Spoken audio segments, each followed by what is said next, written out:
Alright guys, welcome back to another video. This is Justin and Nano, but somehow I'm not on my Nano because I am not a person of my word, keep my channel. But today I'm going to be doing some talking, as always. If anybody wants to know my rank, if you ever think about this in the future and just like, wow, he's so good at Rocket League based off his free play skill, these are my ranks. I actually just played bots in threes 2 games in a row before this, and I had to like delete them or block them and report them, so I lost my rank. But I was like literally like 15, 50 or something like that, and I lost my rank. But bots are a real issue right now in Rocket League as of February 2020. Oh, it's March now. Well, February was yesterday, but as of March and February of 2026, maybe not March, February and before, it's been an issue. But I'm GC2. Highest I got was like 1689. Almost GC3, but not really there. And then ones, I played bot in that as well. So everything except twos I played a bot in. But yeah, those are my ranks. But that's not what the video is about, and that's what it's never gonna be about. And actually, just because this is something that I might do more, I'm gonna change the free play arena for y'all so y'all don't have to see the same one every time. This time we'll go Champions Field at night. And today the video is going to be about the power of asking why and or aka who, what, where, when, why. So, in a conversation, when you're talking to somebody, you are most likely going to be in the part where you get to a part of a question and somebody explains something, like you're explaining to somebody about how you dislike the or why you dislike the Braves, because that's my favorite baseball team. You're explaining how you hate the Braves to me, and you might explain like some no reasoning at all, just like, yeah, I hate the Braves. And it's like, dang, man, your first thought after, if somebody just says I hate the Braves and you're a Braves fan or you're not a Braves fan, the next question is, why do you hate the Braves? And that's just natural human reaction. And that should be happening more in conversations, and people don't even realize they need to be saying it in the conversations anymore. But when you're asking why in a conversation, you're opening so many doors for the conversation to go through. So why I hate the Braves, or not me, definitely not me, and definitely not the Hornets either. If y'all know, you know. But if you ask somebody why they hate the Braves, that can open a lot of doors to a lot of things that could mean many things. I lost my train of thought there for a second. My apologies. But so that could mean I hate Ronald Acuna Jr., you know, the center fielder for the Braves, or I hate the Braves because they fired, or they didn't fire. They stopped letting Brian Snicker be the manager. But he really retired himself, really. But did he retire? Did he get told to step down? We don't know. But it could open a lot of doors. Or I don't like how Freddie Freeman's gone. I don't like how, I don't know, Ozzy Albies is short, right? He's not even that short. He's like the average male height. But anyways, I'm talking up a storm. Anyways, asking why right there as your natural human reaction is very helpful, and you can see all the avenues that it takes you down. And many people don't employ that past very obvious situations where the human ingenuity just takes over. So there's other conversations in the business world. Like I said, it's not just who, what. It's not just why, but it's who, what, where, when, why. So again, somebody could say for the where category, they're they're somewhere out in Mexico. They're talking about Mexico, and they're just talking about they're at a resort or something, and you can be like, where's that resort at in Mexico? Or they're just talking about it and you don't even know in Mexico yet. But Mexico is also another bad example because Mexico's going through some rough times right now. Pray for the civilians, but and the soldiers, honestly, because they don't need to be fighting this. But they're in Mexico, and you're like, where? And then they say Cabo, and they talk about how great Cabo is, or a spot in Mexico that isn't known like Cabo. So I don't know what other place in Mexico there are, to be honest, because I don't want to go there. I don't want to go to a resort in Mexico. I can do that literally anywhere in the United States. It could look just the same. But anyways, they could tell you about the place in Mexico, and then you can be like, wow, never heard of that place. And they go on a whole tirade about how great, wherever said place is in Mexico, and you gain some knowledge on that place, and you're able to do some of your research on your own after it, and maybe book a vacation yourself if you like how talked up it got by somebody. But that all becomes that all comes from the awareness of your situational awareness through asking why or where. And same thing with who. Somebody could be talking about somebody. They're saying everything but their name, and they say who. Or even if you do you do know hear their name, you say who is that, and they tell you about who they are. And after they said all the crazy things, and you say who, and they tell you that, you're like, wow, they do all that, and then you just keep going with questions, and that's how you can keep a conversation going. You can keep it flowing, and you can employ this on anybody. So you can be with your mom, your dad, your brother, your sister, your grandma, your mother, your friend, your dog, if he knows how to click the buttons and speak like that. But anything that talks is basically what you should be trying this on. And why is really the main one that I'm trying to get through, because why is really helpful in a more professional context. So especially during interviews, they're gonna ask you why this, why did you do that, why is this on your resume, and you explain it, and they're gonna be like, why again?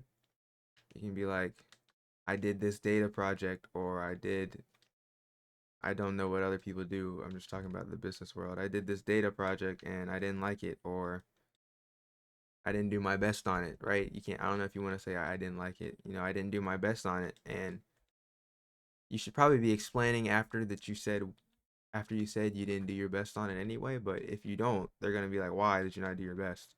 I'm really blanking out on reasons why they're going to ask you why, but they're going to ask you why. Or they're going to say explain more. That's what I'm also trying to say. They're going to say explain more on that situation or that pattern that you run into every time, or why does this happen? Explain more on how this happens to you. And you have to really think when you're asked that why question, because truly and truly and surely and truly you don't even know what you're going to say when somebody asks you why, because that base statement you make is basically what you're feeling at that moment. And getting that why out will then ascend you to a better answer, where it makes you think as you go throughout the answer, and it'll be a win-win for both situations, because you'll finally have into words what you're trying to say and the why, and you're also going to let another person know more information. And that's a win-win in many situations, especially if you're in a professional context, or you are actually, yeah, just a professional context, or you're explaining a situation with, I don't know who's going through a bad situation with you, but anything that ends up being an issue could be a reason why you're getting more wise. Why did you do this? Oh, I have no idea. And then you have to really think about it. Oh, I did this because of this. I don't know why I did that, but I did it. And that's not a good answer. So then you explain, you think, and you're like, oh, I did this because this and this happened and this. And then you're subconsciously explaining more as you start thinking more throughout the situation, and you just kind of build through it. And that's just a way that you can get stuff out of people. So that's kind of like elicitation.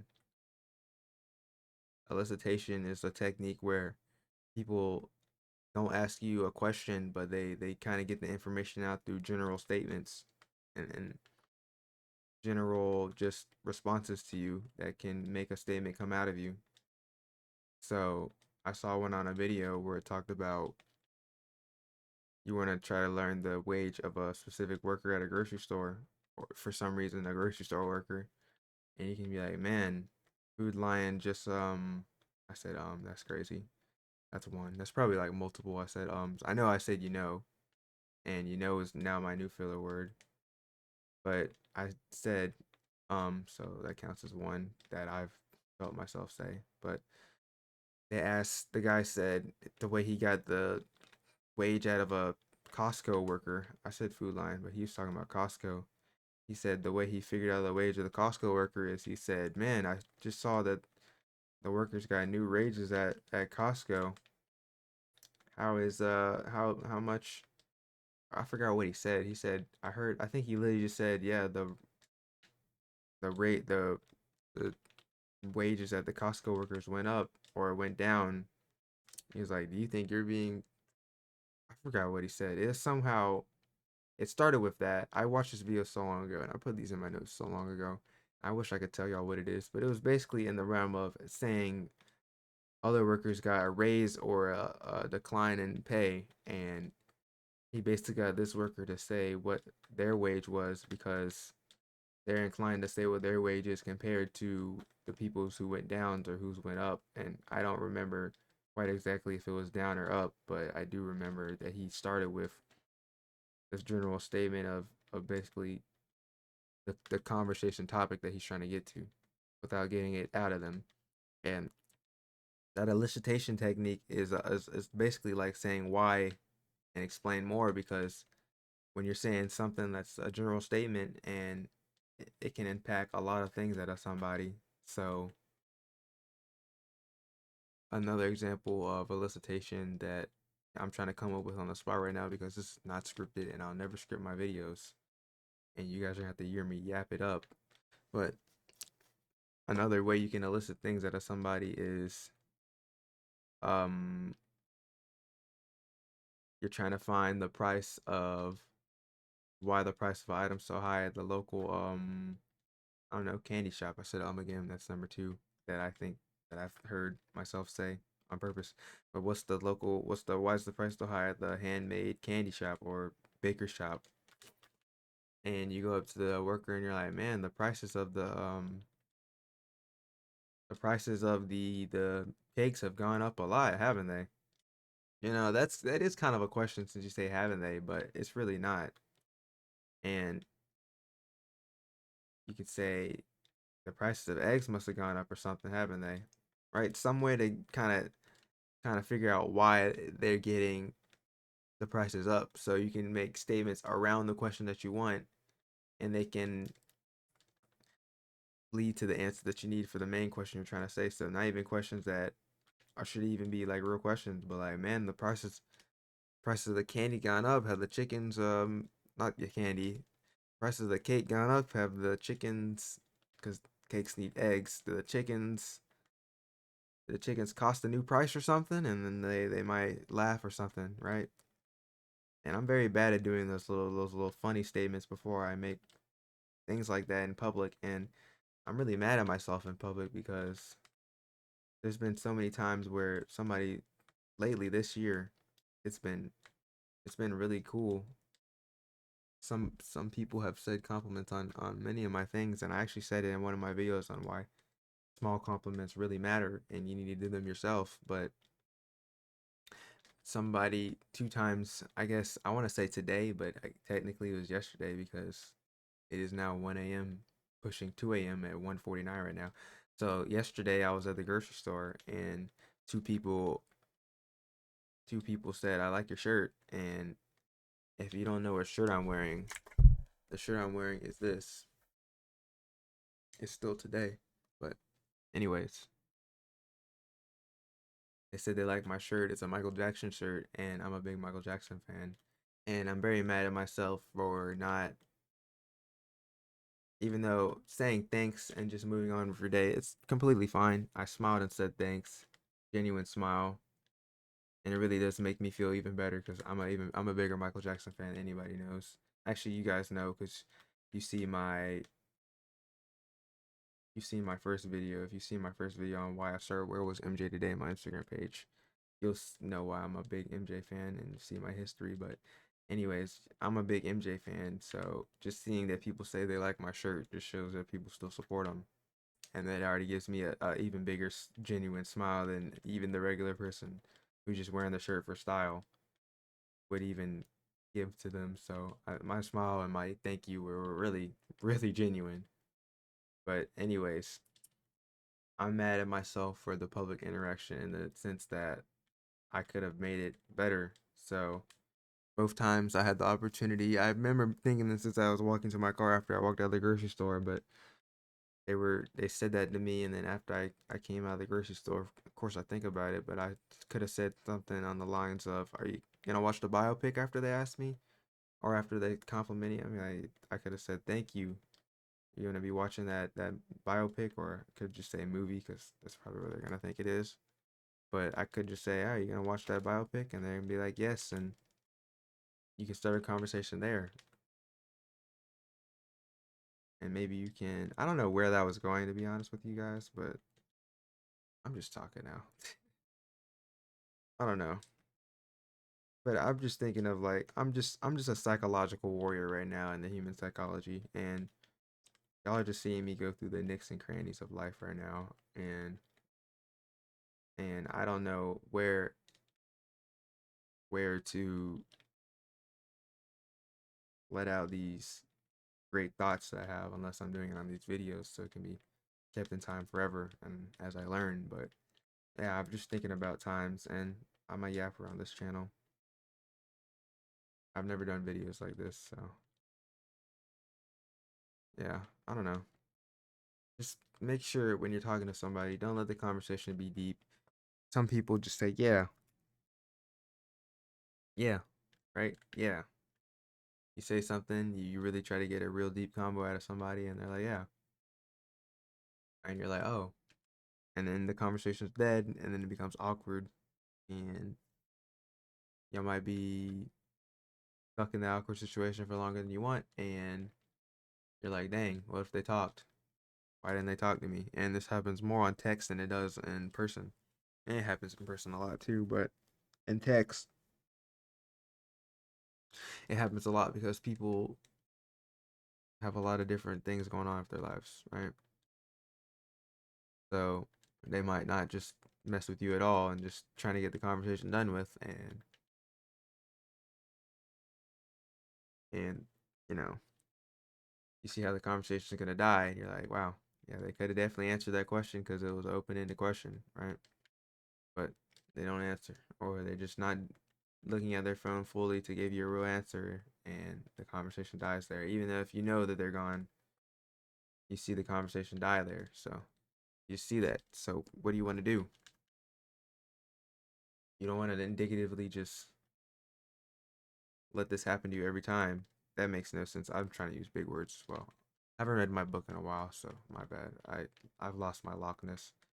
Last week I just lost it, but yesterday, I'm saying today, I'm saying yesterday, but it really feels like today to me because I've fallen asleep. But yesterday I finally studied a full hard study session for a good hour and a half, and I did a focus flight, and I put all my room dark, and then I have two monitors. So I had my main monitor I was doing my work on, and then I had a video of an airplane seat doing a night ride, sitting in the airplane seat looking out the window and a night ride, and on my second monitor to my left, and then I had my phone doing a app called Focus Flight, and Focus Flight gives you airplane noise as it shows you flying over cities, and you just choose the focus flight. You just choose your study time, and then it tells you locations that are that time away, and then it does a little e-board, and then you get onto the flight, and then it shows a little airplane flying over the terrain of the cities or of the world until you get to the destination, which is just the time limit that you set. And then I just played the sound from there, the airplane sound, white noise sound that you get inside the airplane. You know what it sounds like inside of an airplane, hopefully, or not. Never know, but makes this noise, and I was just locked in, and I did some work today, and I focused in. But my leaf will turn back soon next week as I don't begin my book, as I continue my book that I literally don't think I touched at all last week. Now that I think about it, it's kind of rough, but yeah, that's all I have for today. I just yapped away for the last maybe 10 minutes of this video probably, so my bad. I'll try to do better on that next time, but if you ever have any questions about anything that I talk about ever, just leave it in the comments. And if you've even made it to the end of this video, you are the GOAT. Unless I'm talking to myself, then you're just not the GOAT, my boy. But Anyways, that's all I'm gonna have for this video. I'm just stringing it out, of course, as always. So I will see you guys on the flip side of whatever the flip side is. Bye bye.